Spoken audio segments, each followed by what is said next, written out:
Announcement admission ಮಾಡೋಕ್ಕಿಂತ ಮುಂಚಿತವಾಗಿ admission ಮಾಡಿ ಅವ್ರಿಗೆ ಸ್ವಾಗತ ಮಾಡೋಕ್ಕಿಂತ ಮುಂಚಿತವಾಗಿ today Shrimati Priyanka Gandhi just left for Kerala campaign. Before that, a group of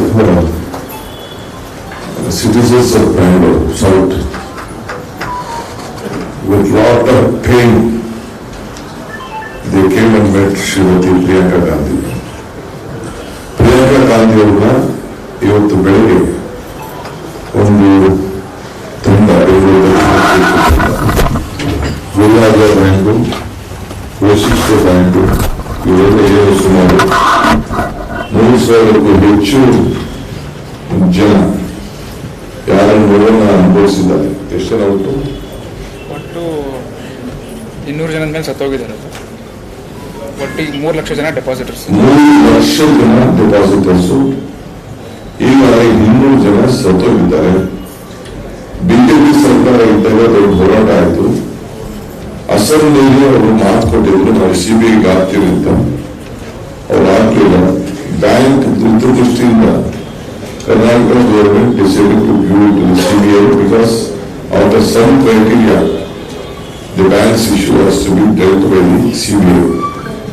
ಆದರೆ ಬ್ಯಾಂಕ್ CBI ಕೊಟ್ಟರೂ ಕೂಡ lot of BJP leaders involve ಆಗಿರೋದ್ರಿಂದ ಎಲ್ಲ ಫ್ರಾಡ್ ಕೂಡ ಬಿಜೆಪಿ ನಾಯಕರುಗಳೇ ಮಾಡೋದ್ರಿಂದ ಆ CBI ಅವರು ಯಾವ ಕೇಸು ಇನ್ನ ರಿಜಿಸ್ಟರ್ ಮಾಡಿಲ್ಲ. ಎನ್ಕ್ವೈರಿ ಆಫೀಸರ್ಸ್ ಇನ್ನ ಯಾರು ತೆಗೆದುಕೊಂಡಿಲ್ಲ. ಇವತ್ತು ನಮ್ಮ ಬೇರೆ ಬೇರೆ ಕೇಸ್ಗಳೆಲ್ಲ ರಾಜಕೀಯ ಆಫೀಸರ್ಸ್ ಬಳಸ್ಕೊಂಡು ನಮ್ಮಂತವ್ರಿಗೆ ಕೊಡಬಾರ್ದು ತೊಂದರೆ ಕೊಡ್ತಾ ಇದ್ದಾರೆ. ಅದಿರಲಿ, ನಾವು ಅದನ್ನೆಲ್ಲ ಫೇಸ್ ಮಾಡ್ತೀವಿ. ಆದ್ರೆ ಇವತ್ತು ಲಕ್ಷಾಂತರ ಮಂದಿ ಡೆಪಾಸಿಟರ್ ಇವತ್ತು ಬೀದಿ ಆಗಿದ್ದಾರೆ. ಅವರಿಗೆ ನ್ಯಾಯ ಒದಗಿಸ್ಕೊಳ್ಬೇಕು. ಆ ದೃಷ್ಟಿಯಿಂದ ಇವತ್ತು ಪ್ರಿಯಾಂಕಾ ಗಾಂಧಿಯನ್ನ ಇವತ್ತು ಬೆಳಗ್ಗೆ ಕೋರ್ಟಲ್ಲಿ ತಂದು ಅವರು ಭೇಟಿ ಮಾಡೋದು ಡೆಲಿಗೇಷನ್. ನಮ್ಮ ಸೌಮ್ಯ ರೆಡ್ಡಿ ಅವ್ರನ್ನು ಕೂಡ ಅವರು ಕರ್ಕೊಂಡು ಬಂದಿದ್ರು. ಅವರು ಭೇಟಿ ಮಾಡೋದು ಗೊತ್ತಿದ್ದಿಲ್ಲ, ಆದರೆ ರಿಕ್ವೆಸ್ಟ್ ಮಾಡಿದ್ರು. ಸೊ ಟೈಮ್ ಫಿಕ್ಸ್ ಮಾಡಿದ್ರು. ನಮ್ಮ ಗುಬ್ಬ ಅವರು ಕೂಡ ಅವ್ರ ಜೊತೆ ಇದ್ರು. ಅವರ ನೋವನ್ನು ಎಕ್ಸ್ಪ್ರೆಸ್ ಮಾಡಿ ಅವರದ್ದು ಅದಕ್ಕೆ ರೆಪ್ರೆಸೆಂಟೇಷನ್ ಕೂಡ ಅವರು ಎಲ್ಲರ ಪರವಾಗಿ ಕೊಟ್ಟಿದ್ದಾರೆ. ಈ ಮಧ್ಯದಲ್ಲಿ 300 ಜನ ಪ್ರಾಣ ಕಳ್ಕೊಂಡಿದ್ದಾರೆ. ಬೇಕಾದ ಜನ ವಯಸ್ಸಾಗಿದೆ, ಆತ್ಮಹತ್ಯೆಗಳಾಗಿದೆ, ತೊಂದರೆ ಆಗಿದೆ. ಎಲ್ಲರೂ ಅವ್ರು ಯಾರು ಕೂಡ ವಾಪಸ್ ಬರುವಂತದಿಲ್ಲ. ಎಲ್ಲ ತೇಜಸ್ವಿ ಸೂರ್ಯ ಅವರಿಗೆ ಎಲೆಕ್ಷನ್ ಟೈಮಲ್ಲಿ ಪಾಪ ಒಂದು ವಿಡಿಯೋ ಕೂಡ ನಾನು ಗಮನಿಸ್ತೇನೆ, ನನಗೆ ಗೊತ್ತಿರಲಿಲ್ಲ. ಅಷ್ಟು ರಕ್ಷೆಗಳಿದ್ದಾರೆ ಜನ, ಅಷ್ಟು ನೋವಿನಿಂದ ಆಗ್ತಾ ಇದ್ದಾರೆ.